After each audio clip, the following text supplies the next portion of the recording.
السلام علیکم ناظرین، میں ہوں امرین بلوچ اور آپ دیکھ رہے ہیں سوریہ نیوز HD۔ آئیے نظر ڈالتے ہیں آج کی اہم خبروں پر۔ کراچی سوریہ نیوز میں مزید اپڈیٹ کرتے ہیں۔ کراچی سے جرنلسٹ محمد فاروق برڑو قادری کی رپورٹ کے مطابق میئر کراچی مرتضی وہاب نے کہا ہے کہ مورڈو میر بہر میں رہائش پذیر عوام کو بنیادی سہولیات کی فراہمی ہماری اولین ترجیح ہے۔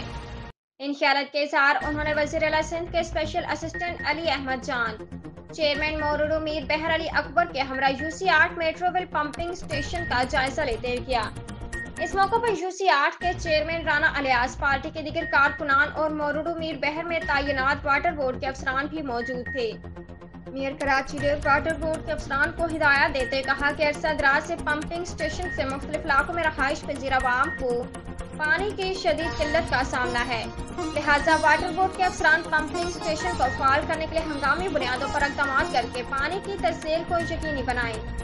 اس موقع پر ٹاؤن چیئرمین نے میئر کراچی کو بتایا کہ مورڈو میر بہر میں رہائش پذیر عوام کو بلدیاتی سہولیات کی فراہمی کے ساتھ ساتھ پانی کی فراہمی کے لیے بلدیاتی افسران کا واٹر بورڈ سے مکمل تعاون کو بھی یقینی بنایا جائے گا۔ مزید دیکھتے رہیے سوریہ نیوز HD۔